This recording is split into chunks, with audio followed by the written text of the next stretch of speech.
My title is Factors Affecting Adoption of Organic Soil Fertility Management Practices by Smallholder Farmers. This is a case study in two geographical areas, in Walaita and Dauro. These two areas are two of the project sites where Ripple Effect Ethiopia, my organization, has been implementing different projects for the last couple of years. So my presentation will follow this structure. First, I will briefly talk about the agriculture in Ethiopia as a background information, and then the main research aim and objectives, and I will go to the main findings and the methods, and then finally I will talk about a few concluding remarks and then points of recommendation. So to start with the introduction, Ethiopian agriculture is one of the key sector where it employs more than 85% of the total population. And agriculture in the country is very subsistence in nature with limited productivity. The main challenges of the agriculture sector in Ethiopia include basically low soil fertility and also inefficient management practices with limited applications of fertilizers, poor agronomic practices, and lack of machineries, and all these.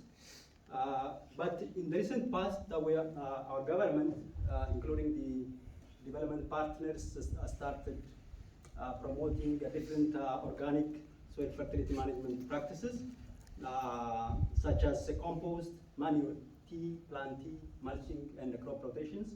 These are some of the organic soil fertility management practices. And my research will also focus on these 5 organic soil fertility management methods. So despite this, the potential benefit of these technologies, the adoption of these technologies is very much limited. Few researchers have tried to find out the factors, but it was not exhaustive. Most of them, the researches were made on compost.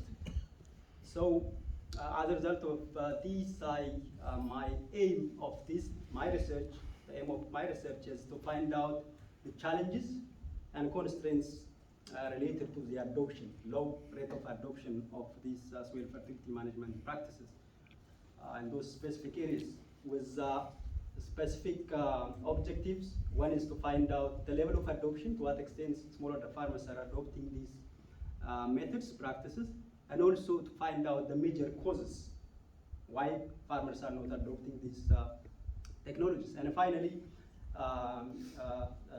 the third objective is to find out whether there is a correlation between certain socio-economic factors and the level of adoption.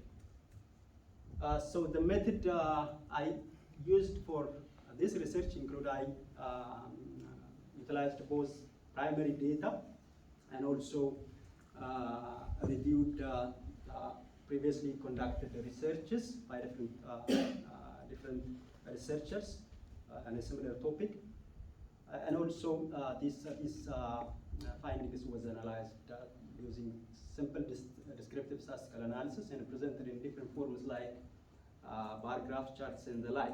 So when we go to the findings, as you can see, I tried to compare the 5 different soil fertility management practices: compost, manure tea, plant tea, rotation with legumes, and mulching.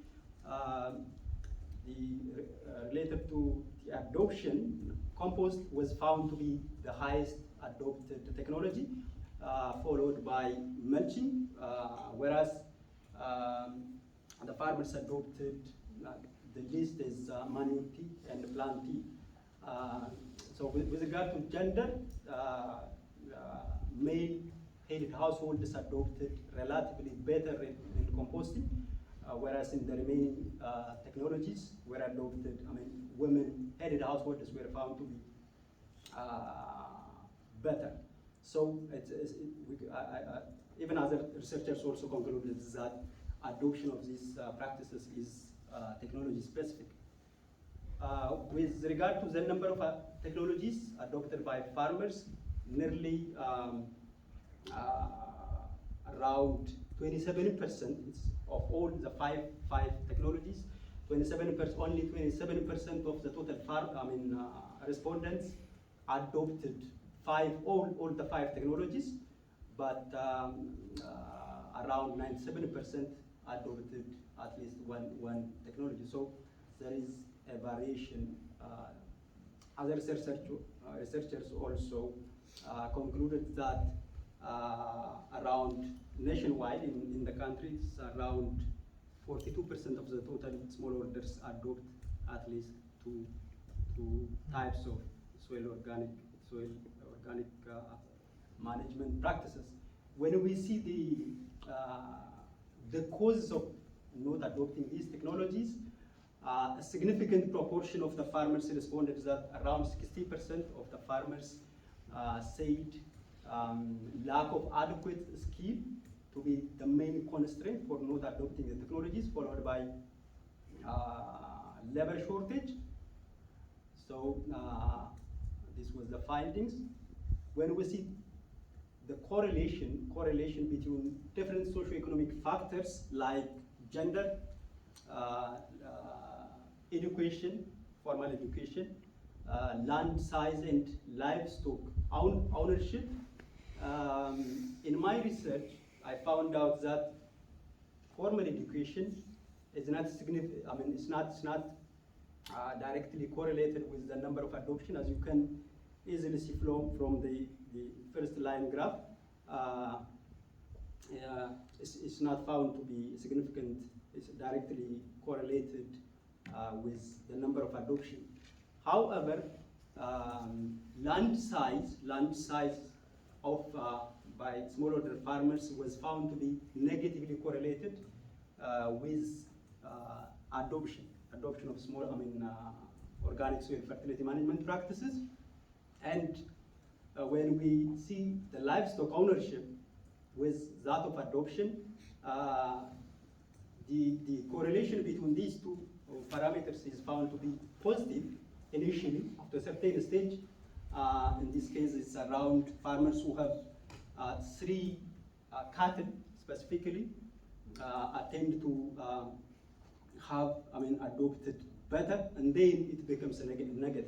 The correlation becomes negative after this 3 or 4 number of livestock. So it's not consistent. The correlation is not found to be consistent. On the basis of the findings, these are the main concluding remarks. When the adoption by trained farmers of these organic soil fertility management practices was found to be 27%, who adopted all the 5 trained technologies, whereas those farmers who adopted a single, at least one organic soil fertility practice were found to be around 97%. And also when we see the constraints that affect the adoption of these technologies, it's technology specific. It's not uniform all across the technologies. So in some cases,